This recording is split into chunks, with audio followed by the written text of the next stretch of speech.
Hello, Mariama. How are you today? I'm good, Alice. How are you? I'm doing pretty good. Busy, but good. I I am know, right? very, very, very happy to have a conversation, a special conversation with you today. Uh, I'm going to explain a little bit about why we're here and we're sharing this space together today, and give a little more context. But when I was uh, kind of thinking about this conversation, all the conversation that I wanted to have, I thought about you really quickly because you made an impression on me when we uh, our path crossed during my work as an advocate in the education system. And I thought you had such an interesting vision and way to explain your experience, your personal experience, but also your experience as a professional trying to support diverse communities. So hopefully we'll share a lot of good information with people through our conversation. Just a reminder that this conversation is recorded and possible because of the Canadian government through a grant called Community Service Recovery Fund, and we are trying to help adapt and redesign a service and program to make them more accessible to historically underserved community.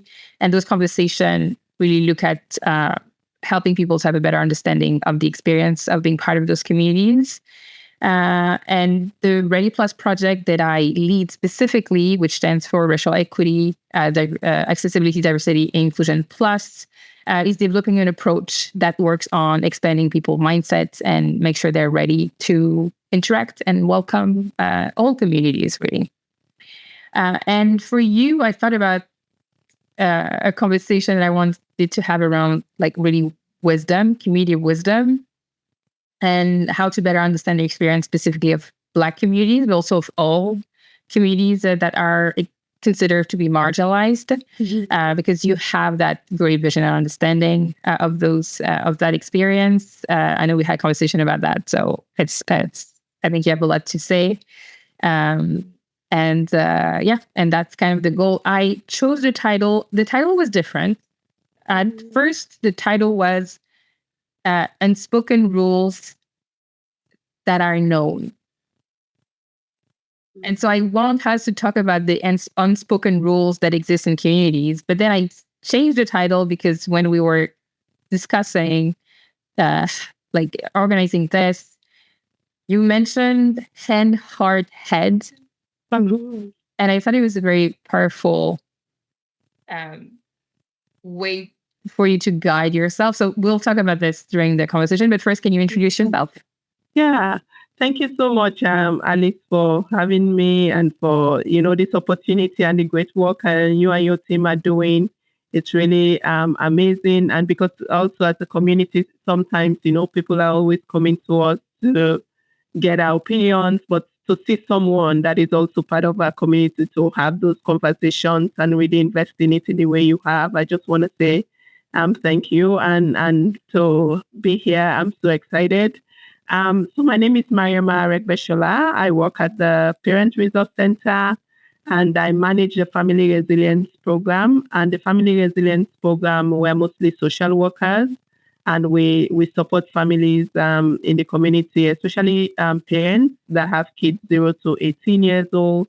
And we do that through parent support line, which people can call if you have any parenting questions.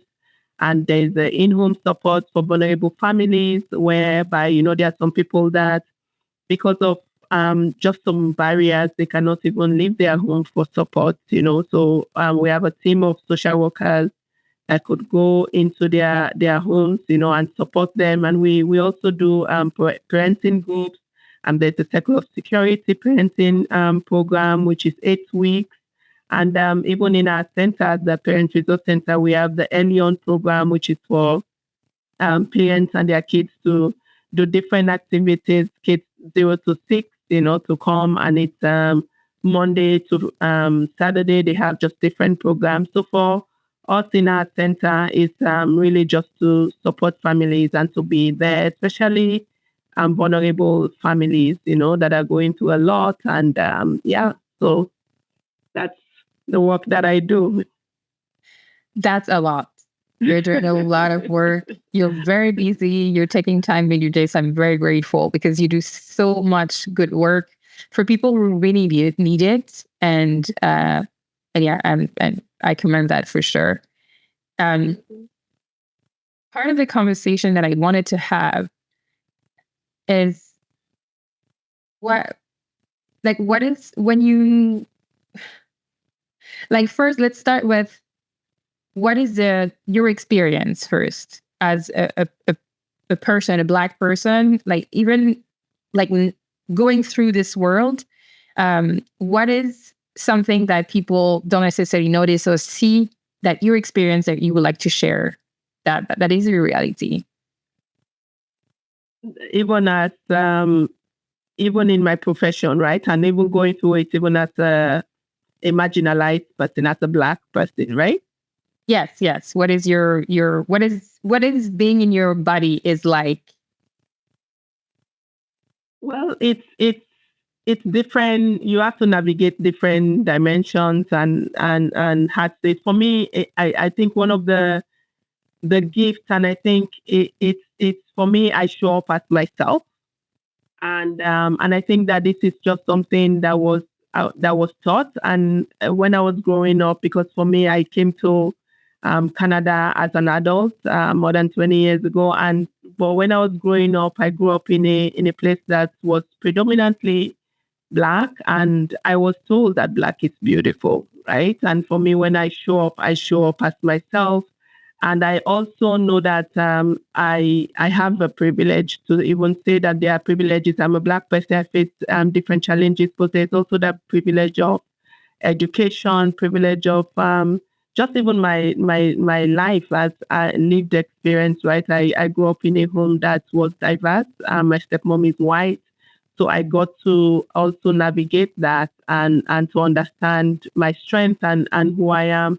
But I also know that it can, even as I say that, even with all the some of these privileges, when the color of your skin is also something you have to navigate, right? When you are undermined because of that, and sometimes even in the profession, which is predominantly white women, it's also a profession that you have to navigate. What does that mean? And sometimes, as a Black woman, when you speak, if you because for me, I advocate. Like I really I'm not one to be quiet about things. If I see it, I will label it. Then now they start giving you this label. Oh, you are an angry Black woman. You are this, you are that.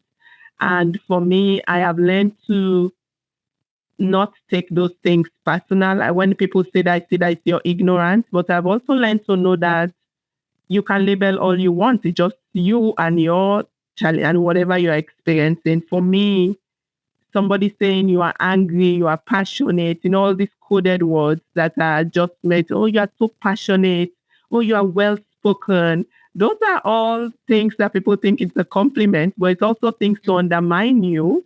And it's almost like, you how dare you speak about these things, but in a way that is almost like in quotes complimentary. And you have to navigate that all the time. And for me, I just think that it's one day at a time. I don't go around thinking that, oh, I know I'm Black. I know I am who I am, and I will speak out up about things. But in a way also that I'm not bitter.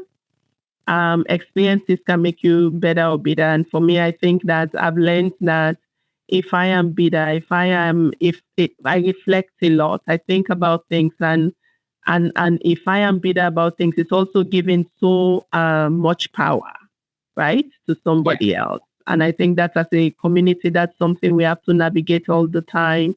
And one day at a time, and we are doing the best. For me, I think as a professional, that's something that you don't want to carry in a way that is hurtful, because you have to serve everyone, you have to be there, but also to know who you are, and it's continuous. You have to really continue to reinforce who you are, and not the box that people want to put you in.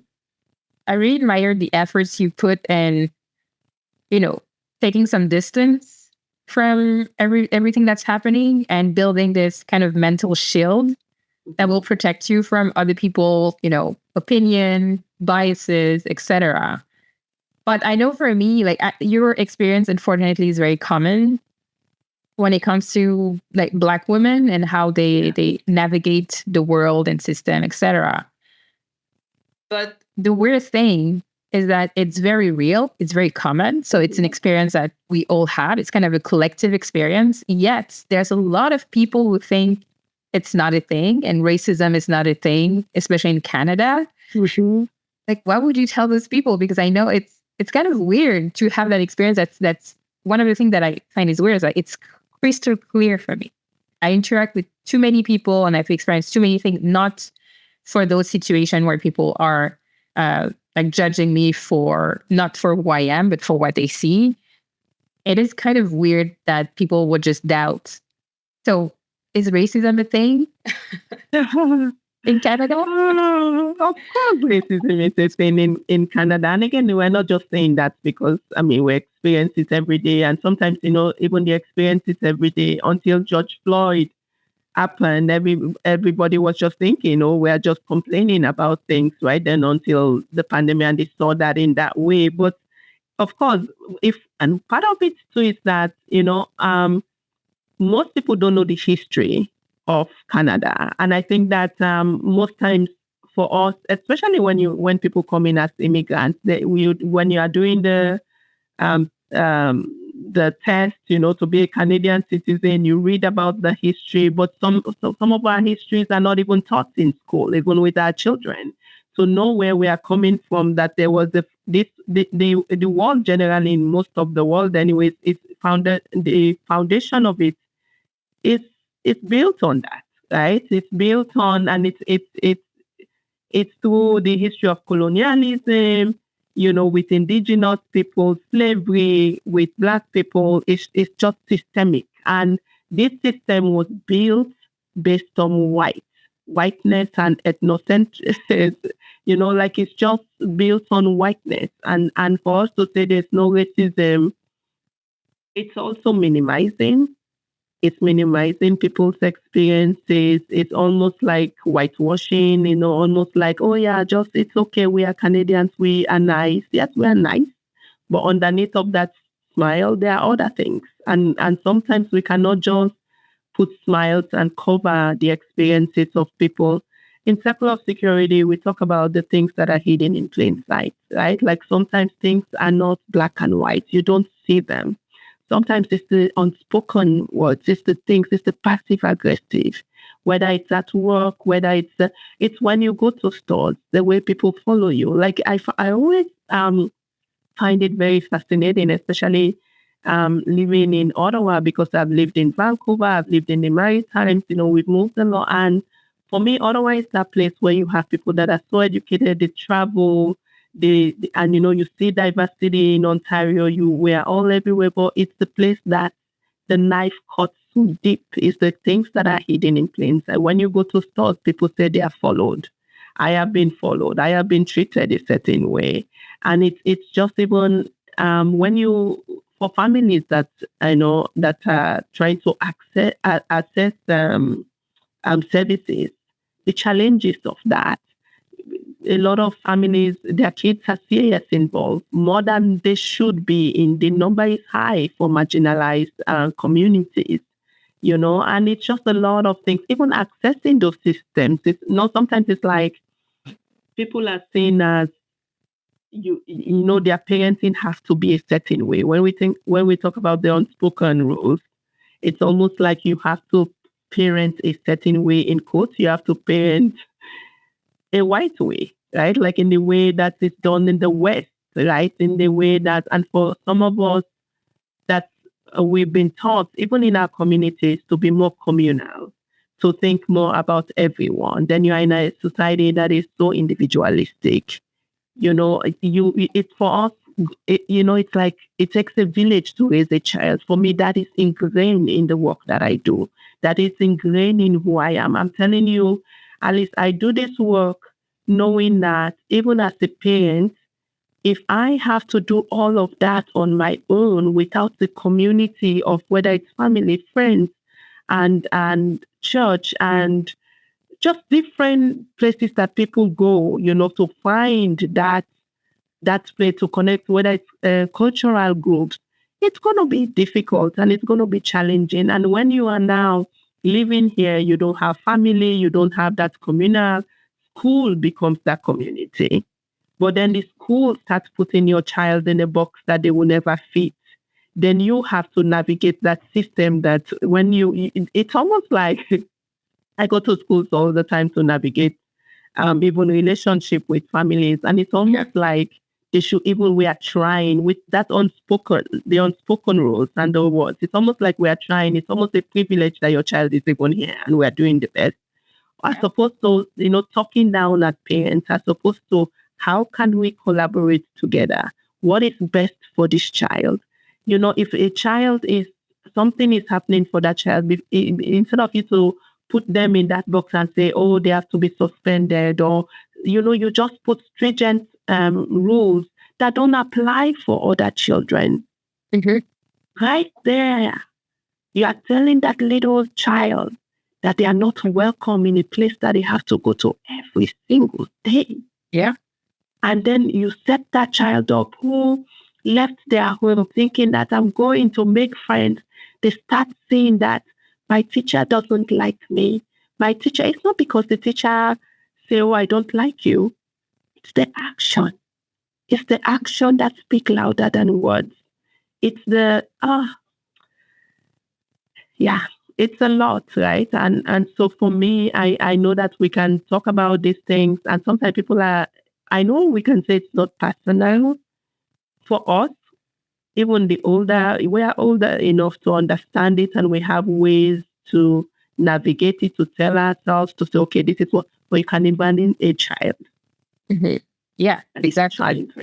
Navigate. It's very different. Yeah. And as a professional, like witnessing all this and being aware of it, it must take like very, very specific skill to being able to interact with system, interact with institution, being hyper aware of that exact reality that you described. Like what are the skills, or what do you do as a professional to try and help and be that advocate or in between person who is very knowledgeable about the experience of the person you're supporting, but also hyper aware of the limitation and weaknesses of the system you interact with.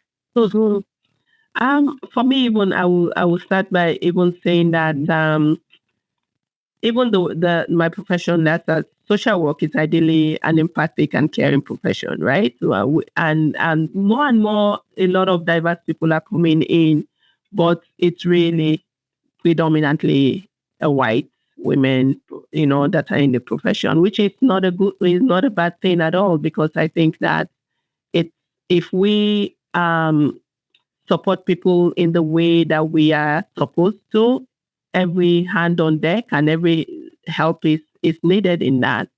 But we also have a deep history of racism, right? Even as a profession, and it has played in a significant role in, let's say, the residential school and institutionalization of marginalized populations, and just the re-traumatizing of communities that we serve. So unfortunately, the reality is that it's a daily occurrence within our field, and I see that with a heavy heart and not with joy. So individual work needs to be done, right, to minimize the impact of this discrimination. And I think that one of the things is that just for me, that cultural competency to serve people, that is needed to see people as individuals and not even as a collective race, especially where we are concerned as Black people. If we are just treated as everybody is one person, and for a society that talks about, oh, individualism, everybody wants to be individual, even from a little child, once they start saying, my name is this is who I am. But for us, they just put us together. It's just like even the way if we don't say, oh, it's Africa, or instead of talking about a continent, or they just see every Black person, say, yeah, from Africa, or things like that. But also, for me, I think it's just that cultural competency, and it's not just in words, but in action. right? For us to really understand how we can work alongside Black and marginalized families and collaborate with them instead of that power up approach. Instead of coming and feeling like we know what you need, we are going to tell you what you need. We are going to put, no, parents are the best people to know what their children need. But when you take that power and then you are still saying to them, oh, I want you to support your child. I want you to do this. I want go for this program, go for that program. You don't see them. When parents don't feel like they are seen, that they are heard, that you are understanding them, it's almost like, you know how sometimes even when parents are seriously involved and they say, go for these programs, it's almost like I am going, but I am not there. Mhm. It's like a child when you are saying that sit down, and the child is like, I'm sitting down, but in my head I am standing. Yes. And for me, I always think, how can a client, how can a family feel seen? How can they feel like I hear them? It's by coming alongside them. I don't ever use the word help in talking about my, how I support. I use the word support. Help is like coming in as if without you, the person cannot survive. They are hopeless. Every family I talk to, Alice, there is this resilience. There's this, there's something in them. And when you come as that support, even if a family is right down in the bottom, they talk to you about what they need and you start seeing their strength. It may not be seen today, but you start seeing what can be. And you start pointing out those things to them. They start seeing it like, oh my goodness, I can't do it. Yeah, why didn't I? It's about empowering families, about empowering parents to be a voice for their children to see them and to say, oh yeah, mom said that, as opposed to somebody coming and stepping all over mom, then what you are saying to that child is that what mom knows is not good enough. Mhm. And and then for children that, especially kids that maybe they are first generation Canadians, their identity start getting shaken in the fact that, where do I stand? Do I go and show up as this that mom is teaching, or do I show up as, while both cultures can be, there are good things that can be merged for this child to be uniquely who they are in that, Yep. right? But when you take the power out of the hands of parents and you're talking down at them, they become a number. But for me, being in this profession, I see when families come, especially Black families, and they see you. When marginalized families come and they see that, there's a difference. Oh, I see somebody. It's not as if this person is my own and all this person, but at least most of what I'm speaking about, this person might understand. I don't need to be saying so many things. And I leave feeling like, did they even know what I'm talking about? And they come down with things that don't even resonate with me. So I think being in this profession, and I also don't take it lightly, but I also don't carry it as if I am here to support. I'm here to support everyone. And in a way that it's not a burden. I feel like this is an extension of just what we are taught when we are little, of that communal way of living. I saw my grandmother and my, supporting families in our community, supporting our family. My mother did the same thing, and did not really go and say, oh, I'm a social worker. They did not go to school for that.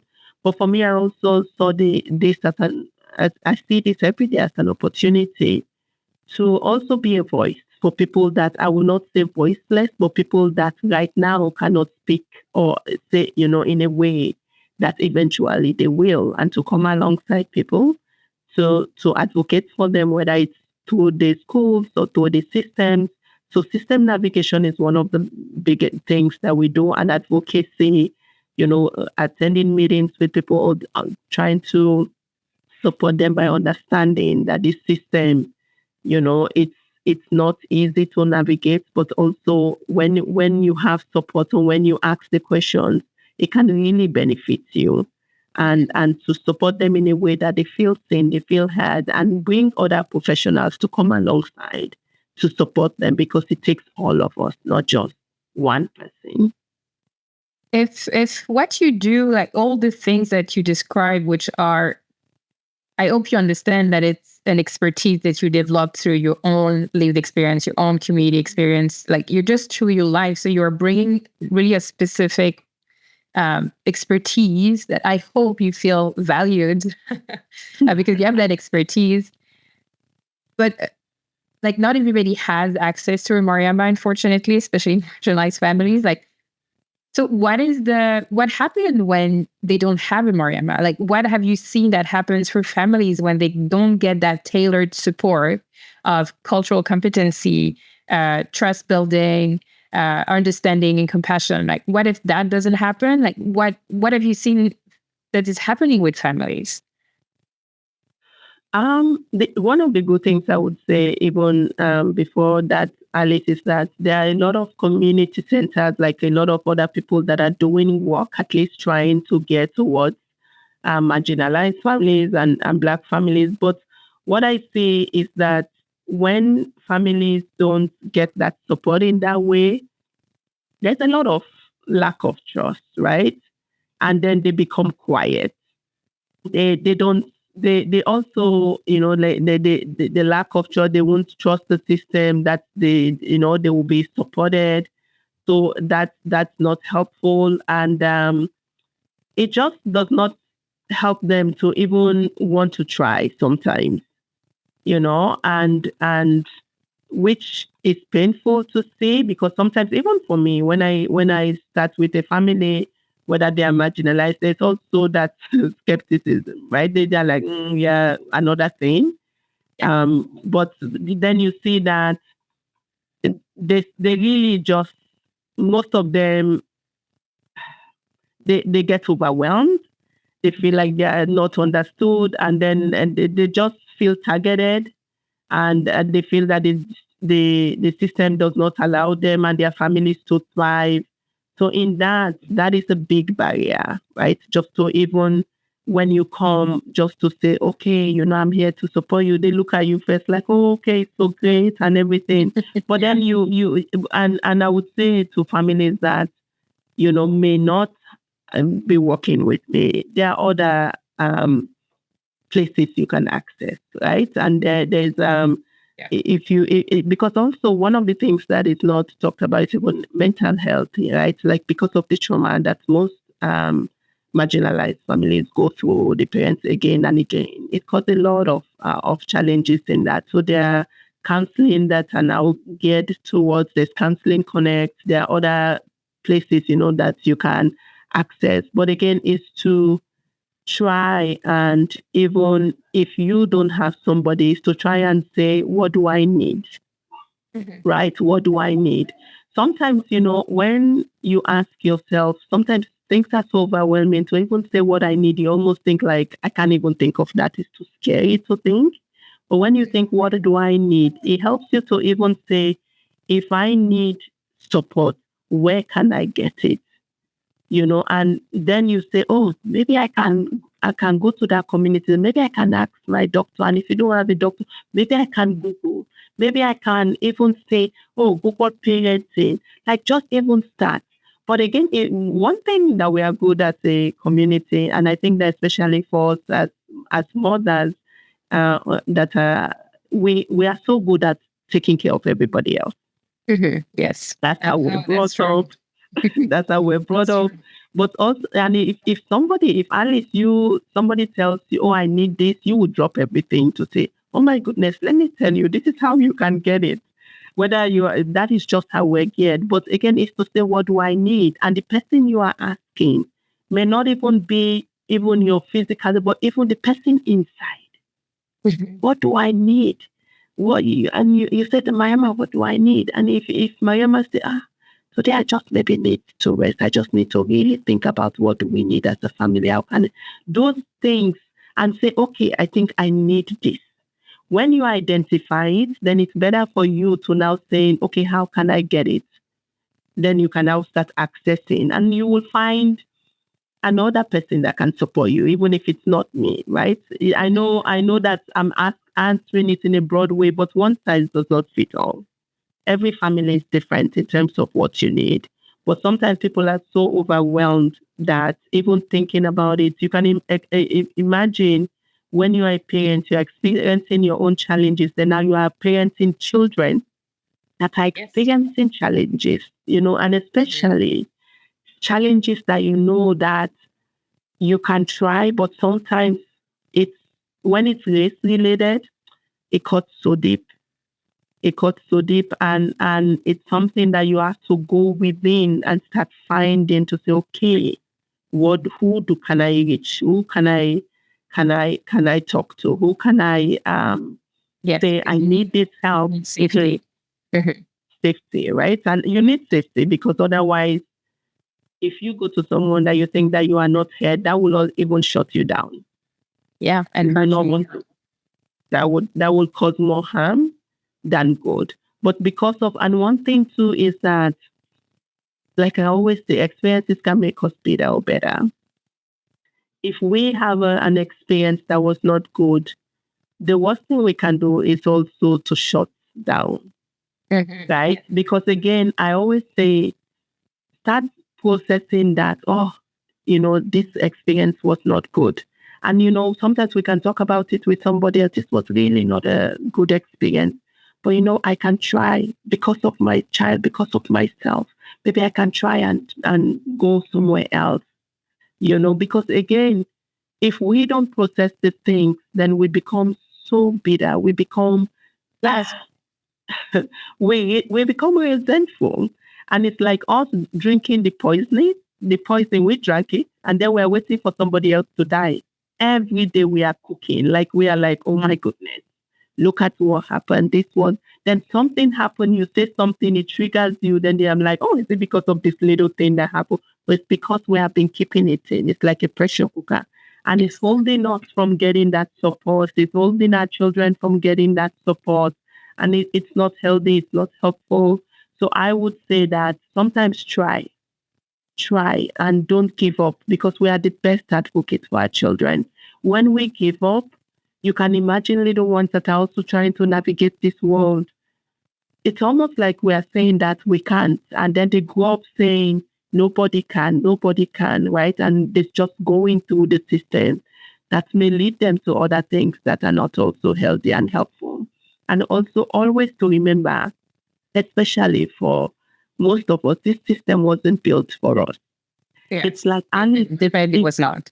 It was not built for us. It's like somebody, okay, at least you have made your office now so good. You have set it up in the way that it's for you. It's how it's comfortable. If you want your pen, that I'll reach it there. Then I come to your office and say, okay, we are sharing this space now. You have to make room for me. Where you put that pen, it's too far for me to reach. And it's not comfortable for you to say, okay, it takes a person that have done a lot of work. So say, okay, yeah, of course I can share this with you. For us, why we don't understand sometimes why it's so difficult, because we were brought up in a way that is communal in our mind, in our body. Everything is like we have to share. But a system was built not to share space with us. A system was built intentionally for us not to be part of that space. It's so well said. Like it's yes. Like I hope exactly. I cannot say anything more than what you just said, because this is what systems, they look that they're open, but they in fact very closed. When most communities come from, communities that could be considered marginalized or minority, and they're considered this because they are kind of a group, and so they have a communal way of living. Yeah.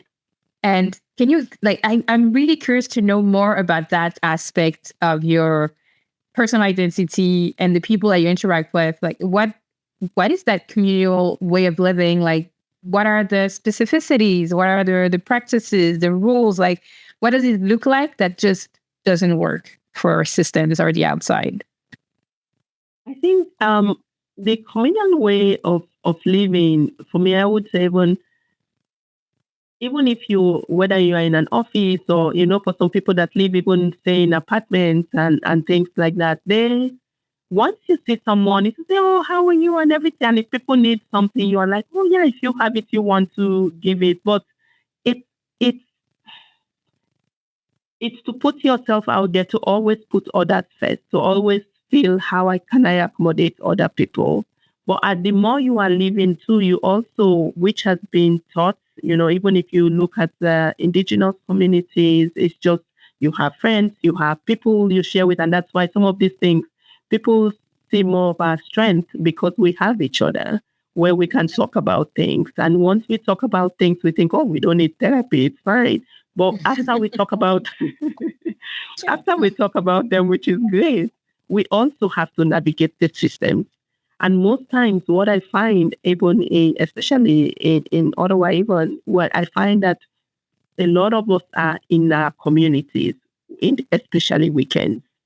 Then weekdays we have to appear, and when we appear, we have to almost like go through this coded things where you have to do a certain way, you have to align, right? Contrary to, but again, that does not need to be us. We have to continue to say, this is who I am. And when I'm even Monday to Sunday, I will not be different. But is it acceptable? You have to go through that fight in your mind to really continue to assess, to say, this is me. And that's why you have to surround yourself with healthy relationship, healthy friendship. And also, even at whether you're at work or even in your children's school, somewhere, if you find somebody else that is not even part of our community, we need supporters. I'm cautious of saying allies. I know that we use the word ally a lot, but again, allyship has come to that place where it's almost like that savior kind of thing that, oh yeah, I need you to come and help me. I agree. To navigate this. So that's why for me, that's support. You need somebody, you need a partner, you need somebody that will come alongside, that will also be a learner. Because no matter what, there are things that are ingrained in us. It takes time. It takes time and continuous work and labeling for you to be able to get those things out of you, right? So for us is to bring someone alongside us, to say, okay, yeah, this and those, and really navigate the community in the best way you can. But it's also continuously to continue to reinforce to yourself who you are. Who we are, I'm telling you, it's the core. It's if you don't know who you are, and for me this is so big because even especially when kids are little, who you say you are, because it's just ingrained in you, so that when they go outside, when they say, oh, you are this, it's foreign to them. But sometimes some of us were even older and we still are experiencing, we are not sure who we are. We are trying to say, okay, society say I'm this, I'm that. A long time ago, Alice, that just realized that I am unique and not weird. I am not this weird, Black woman, this. We are unique in that way, but I will never fit in any box. You can try and put me in any box. And there's a time that you are like, okay, I will try this box. None of those boxes fit. But most of us will never fit there. And it's okay. But if we are not okay with that, that is the struggle. And I see that parents, a lot of times when I work with families, regardless of their race, that is also a starting point. I start asking them, what gives you joy? Because I don't look for what gives you happiness. Happiness is transient. Happiness is based on, something great happened today. It's so good. Sure, yes, absolutely. It's just, joy is that thing. And it might be little. And sometimes people say, I don't even know. I can't remember the last time. And I start saying, so what is your go-to? When you wake up in the morning, what is something that you feel, it's your little things. And for me, why I'm asking those questions is not because I'm nosy to say, I already see the situation. You've already told me. But I'm finding the inner you. I'm finding the you within that sometimes the physical you is what people see. How we dress up, how we show up. And for us in our community, most times, we are, and everywhere mostly, we are taught to show up a certain way. How will you find what's going on? Nothing. And we always want to put it glassy. And if you have a cut in your hand, somebody will say, oh, that's your hand. Oh my goodness. What happened? when it's within, if somebody say, how are you? And you say, oh, I had a bad day. Sometimes you see them look at you as if I don't want to know that much. I just ask you how you are doing, and you are supposed to say, fine, let's keep it moving. Yeah, happens a lot. Yeah. And that's why you see that even in terms of physical health, it's easy. Somebody has a, they're like, go see the doctor, and it's free, right? But once you say something is wrong with me, say, can I talk to you? I don't feel seen. I don't feel heard. People start being like, oh, you are going to, they start being uncomfortable, and then we start labeling it, oh, something is wrong, something. And in our community, most times we are silent about these things. We talk about it, but then we don't come out and say, this is it. We don't label. We don't want to rock the boat. Sometimes we don't know how to navigate. If I say this now, they will say this. So those are things that are different here. So some of these questions, sometimes people, when you ask, I know you ask one thing, but we go into just the different dimensions because it's so layered. Yeah. And what you said about, like, I like when people, you need to be yourself. You need to know who you are. But you mentioned identity, you mentioned joy, you mentioned connection, and being part of the community.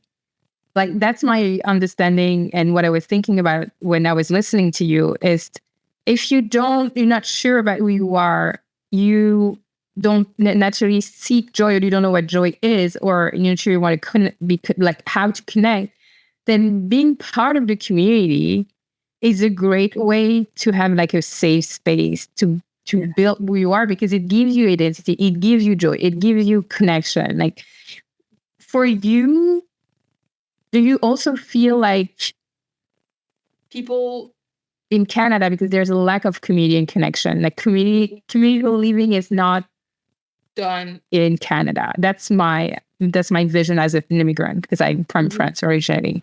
Like, do you see that people are struggling more when they live outside of the community, and they are more functional if they are part of the community, because they have that quality of life that other people don't have? What do you think?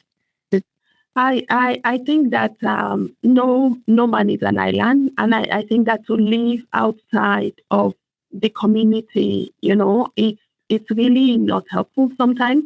And again, I know, as I say this, I also know that some of us, because of our privileges and everything, might feel like, oh, I don't fit into the community. And community might mean different things. It doesn't mean that you have to be in everything. But I think that one thing that has been a challenge for us, even as a people, is to do life together in a way that is supportive of each other. So when we do it, we're like, oh my goodness, that is so amazing, it's so good. So we really need each other. We really need each other to talk about things, but not only that, but to collectively advocate for ourselves, to say what we need. Who best to do that than each other, and for us to do it in a way that is productive. And I know that sometimes for some of us, it might be like, I don't fit. But there's always room. And you can find your community in a way that when they say, oh, there's an event. Now, after COVID, there are so many things that are happening.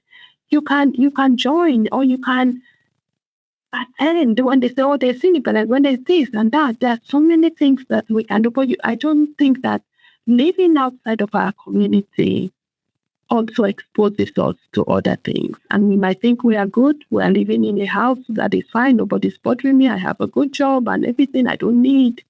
Mm-hmm. I really also think that what we are saying to our children is that we are not even secure in who we are. We don't need each other. And that we continue that individualistic way that we are always talking that it's part of here.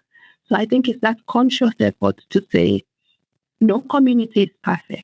We all come, and also we are not all the same. Everybody is different, right? Our upbringings and the way, but the uniqueness for us is that we have this common thing as a race, that we are Black. We have experiences that we go through, and when we go through those experiences in silos, we suffer more. Right? It really cannot make it for us. Like for you and I, we do this work in our different agencies and in different capacities. But when we come together, we do it even better. And we talk about our experiences, and you are like, oh, I'm not alone. And then you encourage each other. And then we talk about next steps into how can we be better? How can we change things? And we cannot just be analyzing it and expecting people that have created those systems to be the one now that will come and help us with how to change it or how to navigate it. We have to speak on what we are hearing, right? And that's why sometimes for us, we outside of people now work, we join task groups, we could join so that we are there to say, oh, in case you have not heard this perspective or you have not lived it, this is how it's seen. If you are making policies for us, if you are in your child is in school, go and think about the parents and teachers, right, association, because they are making decisions that affect us, that affects your children.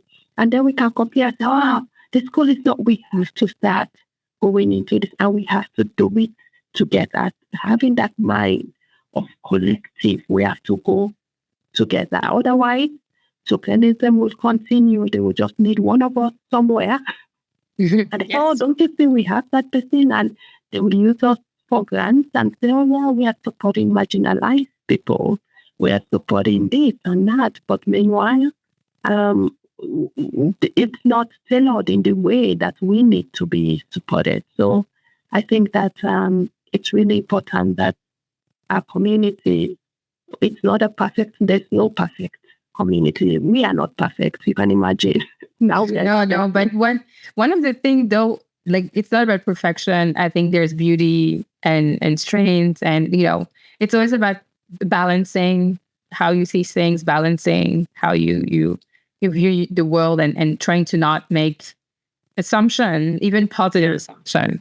But I think one of the things that fascinates me, and I would love to hear more from you about this, is that some of the uniqueness that we find in community is those unspoken rules, unspoken practices, unspoken rituals, like all of the things that we're not sure how to talk about those things because it's just known and it's around. Yeah. I know that from my community, one of the things is family structure for us that my work focuses on is how, like, we see family as a kind of organic, like just living organism that's just adjusted itself. So we don't, like, we only have cousins. We don't have second, third cousins. Yeah. We only have uncles and aunties. Because that's how you work. Like, that's how we make sense of the environment and how we build community, when it's different for other communities, for sure.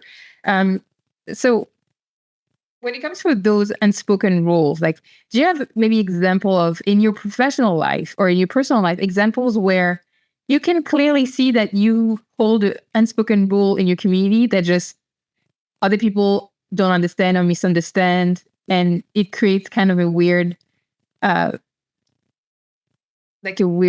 not tension, but this weird disconnect where you're like, this is what my expectation is based on that unspoken rule, and I can see your expectation is different. I hope you understand what I'm saying, and you have something to share about this. I while as you are asking, because I remember up till now there's a client that from the beginning, right, when she came into the program, she always will refer to me as Ma. Mm-hmm. She will not ever refer to me. And I think that once she knew, once she saw me, when we're doing email, she was like, well, once she saw me and she said, oh, I'm Black, and she knows that I was part of the community, she always would say to me, Ma. And then, so you can imagine when my colleagues are outside, I have to explain that, and I've said to her, oh, no, you don't need to. And she's like, no, I can't. She said, I know you are part of our community, and I can't refer to you otherwise. So those are things that are unique to us. And one time I remember that there's this client who was trying to get parenting support. Then somebody else from our team went to drop something for this client, and the person came back and said, oh, other children that were not her children were hugging her. She was saying, "Oh, that's my children." They were calling her. I just did not understand it. I said, that is her community. To her, that child is her child. That is her. They are calling her auntie. They may not be biologically related, but for us, my children, they know how to say auntie because it's also respect. Respect is a big thing for us, right? We don't call people by name. Even people that, even for me, if I say other people, they might even be from Jamaica, and then they'll say, "Oh, sis," if they are older than, and they, even when they want to say, "Oh, no, no," because for us, it's auntie things. Those are things that we have in common, and it doesn't even matter where we live. Respect is key, and just the way we relate to each other. Sometimes I remember when I used to live in Vancouver. At that time, there were not a lot of Black people. When you see one person, it's almost like you look at each other, your eyes lock. Yes. I think I see you and you nod your head. And I remember my kids will say, "Do you know that?" I will say, "Oh yeah, that's another uncle or something." But again, it's those things those are our shared values. Those are shared a communal way of living. And sometimes to navigate that in now a way that is individualist, it's very difficult and very confusing. And especially I know that it's complicated for most of our children. Yeah, brought up at home, you're like, okay, respect. Then they go to school. Then they start treating the teacher respectfully or everyone else respectfully until the person starts not understanding that, start behaving a certain way. And now you are saying to your child, the child is coming and saying, "Yeah, so and so." And you say, "No, don't hit them. Don't say anything. Don't, just go. It's not a big deal." You are minimizing until you start saying to that child, "You have to have a voice." It's almost like contrary because for us, having a voice, we can speak and us, we will say what we mean, but still in that way that is connected in our community. But it's almost like outside, you have to defend yourself in a way that is hurtful, in a way that you feel disrespected, in a way that you feel like you are not heard. One of the things for us, especially in our communities, is that an elder is respected. An elder is respected, an elder is seen. And sometimes even when they go, you're like, "Oh yeah, Uncle Dot said that. Yes. And but we will still have those boundaries, right? And if we know where the boundaries are, we know where. And sometimes, it's hard to navigate elsewhere. And sometimes you have to explain things to, people to say, "Okay, this is how it looks at." But the wonderful thing I would say, some people are willing to learn. Some people are willing to learn. And also, for me, I always say, let's give people grace as they're learning, right? Even as a community. And I think that we are very good at that. We are very good at patience and grace, but it's sometimes tiring when it's almost like you're saying the same thing again and again and again, and people continue to behave like you did not even say it. I find that what you shared is so true, but also the root of a lot of misunderstanding between some communities and some systems, for example, because I know what you mentioned about respecting the elders. First of all, there's a nuance that people don't understand. It's not about just doing everything that an elder says or wants you to do. Like it's not the authority part, it's the respect of the social position. Like it's just show respect and show that you respect, but then there's less expectation around this that people are not from the community, from my community and probably yours, understand. But I feel like it creates a lot of misunderstanding because I know that in the program that we work with the project, one of the things that they are trying to work with families is like building expectation about their kids' behavior because they have very intense behavior. Mm-hmm. And you need to let go of some things that you cannot address or are not a priority. And so you prioritize, like, this is important, like going to school, they have to go to school, but, maybe cursing will be a second thing. So I will let that go a little bit. Mm-hmm. And I know that one of the things that they were missing because of the lack of, intersectional lens to their work is that some community rules or expectations or those unspoken rules that we're talking about, they're not something you can let go. It is too fundamental to living together that people from some communities will always put that as a priority and will never able to let that go. And I've heard like some judgments as to, if you want them to go to school, maybe just don't pressure them to respect you. But for parents, it's like, I know if you ask me to let that go, you are erasing me, myself, and you are jeopardizing my connection to my community. And so this is one way of showing that cultural competence help make things more accessible. Like, what do you think? Yeah.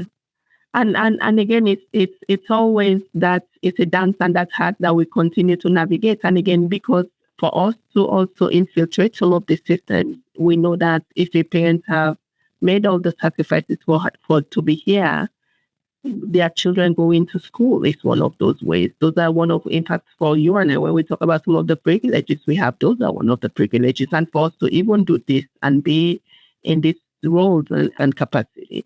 So now to say that is not important, it's not true. It is important. But again, one of the things also is that I always say to parents, connection is key. It is important, but also how to explain to your child in a way that they can connect with what you are saying. Because also sometimes when we talk about some of these things, we talk about it based on how we have to shatter doors. But for most of them, they have been born and brought up here. Some of the things that we have seen or heard, and somebody would say, you have an accent. For them, that is not their challenge. It's not their problem. They don't see things the way. But how to explain it to them in a way, and it's that connection piece. It's that connection piece, and to say, you know what, I know that this is different, and to be patient with them as they understand it. I know that for you, you may not see this thing, but for you to live this life. For me, I will say to my kids, yeah, we travel, we do this. It's a lot of hard work. It's not because, things are not. And for you, do the best you can. This is important for you. What do you want to? And also listen.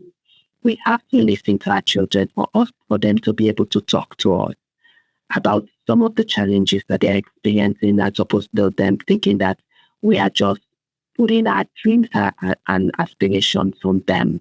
It's a lot of weight sometimes because they are navigating things that some of us did not navigate, right? So how to meet them at that point where they also would understand how this is for them as well. The benefit it is for them as opposed to they are doing it for us and our dreams and our community. And besides, and when a child is struggling or we are in a position where our children cannot do some of these things, they are lagging some of these things. It's not as if they're not going to get it. They are lacking it. It's to be patient. Or screaming at them or saying, oh my goodness, look at what you will become. It's also out of fear. It's out of fear of the fact that, oh my God, if you don't do this thing, there goes your life. And that is very true. Fear life.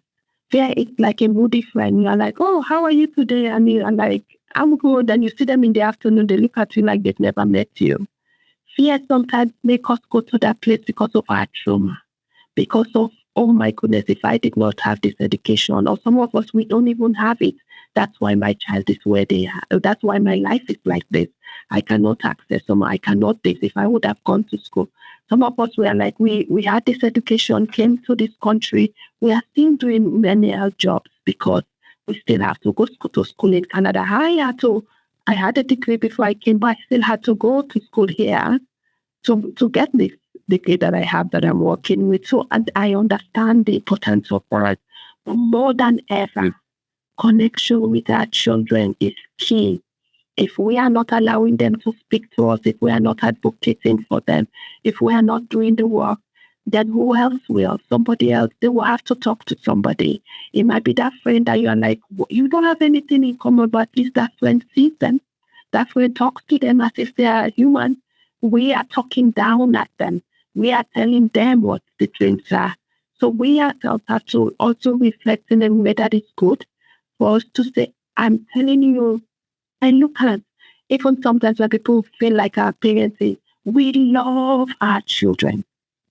I'm telling you, oh, and with a capital LOVE, we love our children. We sacrifice. We can, if you want to really see our other side, come and touch our children. Like we are like don't more. We will go, but in that we also have to connect. And when we connect, and sometimes it's not easy because the skin. Sometimes they're telling, oh, no, we don't need that. It's not about, we really have to show, I see you, I love you. What is going on now? You are going through a phase. I'm telling you at the end of the day, tell me what you need. How can I support you? How can I? And then we can now start advocating and looking for services that will come alongside. I feel like that's the that's the specificity or the secret behind the Mariama's touch, is that you really deeply understand that connection is key to everything. And if you develop the skill, the practice, the experience to build healthy connection, then you have the start of something good and healthy. Absolutely. Yes.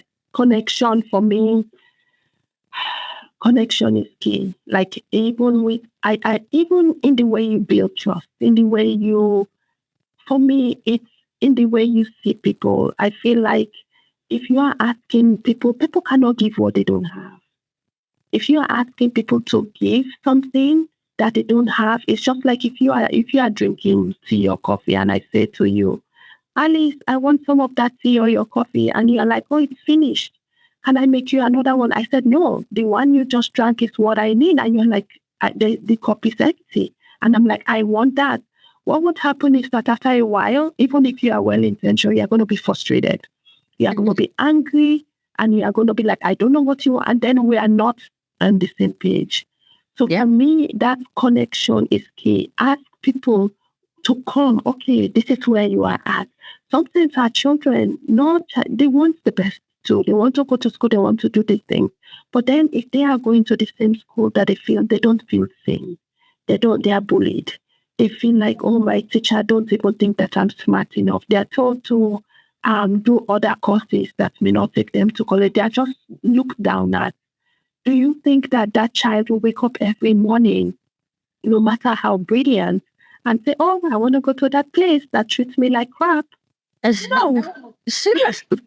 You are going, and that's the things that are hidden in plain sight. You are going to look at that child and say, what's going on? What's going on? I see that your light is dimming. And they might look at you and say, which light? And say, when I gave birth to you, go back to the roots, go back to the child's conscience, start connecting with that child. Sometimes it's hard for us to do that when we are struggling, when we are also doubting ourselves, when we are on the core of who we are. We don't feel like that our soul has been connected with. So that's why you start saying, okay, what does this child need? And you say, what's happening? Did something happen in school? No, nothing. That's okay. What do you need? What do I need to support you? I just say, you are so smart, you're so intelligent. Start saying those things that you're saying. You start pulling them out. Don't stop saying, oh yeah, you can't go because you are so stupid. Why do you say that? And somebody else, even if they don't say it, they act like that. That child thinks it, that this is who I am. That is not your child. That is not your child. You mind them. Sometimes they even forget. Sometimes you will say, do you know you are a king? Do you know that you are such a prince? How beautiful. How beautiful. If you have a child, you say, oh, if I say you are beautiful, you are going to say, it's going to get in your head. Some of us, we say, oh, you are doing that for attention. Kids will always settle for attention, but what they need is a deeper connection. A deeper connection with their primary. Because then they do everything to be seen. I mean, they don't feel seen. So it makes sense for sure. And I love how you describe how connection is the root for, better self-esteem, better involvement in community, for example, or, it's just the root of so many positive things. And Yeah, and I love how you describe it. We are at the end of our conversation already, which is unbelievable because it feels like we started 1 minute ago, but it's been almost an hour. So wow, like I knew the conversation would be like would have a rhythm and a flow, but that was just great, almost perfect. But I don't like to use the word perfect. Um, you were so generous with your wisdom. You have so much to share. I really want you to know that before we go, that I've interviewed, I think, total like maybe 7 people. Wow. And I chose them. And I chose them because they have a specific lens, they have a specific vision, they have a specific expertise, and they have a specific role. And so I started a conversation around something, and they all had so much to share about what they do and their experience. But what was so specific and special with you is that you have all the expertise, basically. You have all the visions, like all of those people. You mentioned kind of everything that they shared. Individually, you had it all. So I hope like, I don't know, I'm pretty sure because we've talked a few times that you don't realize that the expertise that you have is like invaluable. And the vision that you have is unique, but also global. And you see people and you understand the importance of connections. Like you mentioned, I don't even know where to put you now in the project because you have a lot of wisdom on being part of a marginalized group and understanding marginalized group. You have a lot of wisdom about community engagement and how to connect. You have a lot of wisdom about advocacy and how to better advocate. You have a lot of wisdom about just societal structure and visions. Like you are everywhere in my project, and you are the last conversation. And so I'm so grateful that this is how it ends. And wow, like I hope our cross paths again because you have so much to share and you have so much to bring to the table that I hope you celebrate it. Honestly, Oh, thank you so much, Alice. And I think back at you, and we've talked, and this is a community that have done so much for us as well. That we know that we grew up in and have loved us, and for us in any way, for someone else to put that down, it's like no, like this is, and we're proud of that community. And I just hope that for those that will be listening, for all of us to say that we bring something to the table and we are good enough for whatever that is. We are not meant to put ourselves into a box that will never fit. Let's embrace who we are, right? Let's embrace who we are because once we know who we are, that is half of our battle won, and then we can navigate other things. But we matter, and our voice, no matter where we are, no matter, you matter, and we see you, we see each other, we see the challenges, but one day at a time. It's a journey. Yeah, and even saying you're not enough is not enough because you are you are more than enough. You're more than enough, for sure. Well, thank you very much for your time and your generosity. I'm sure people will learn a lot.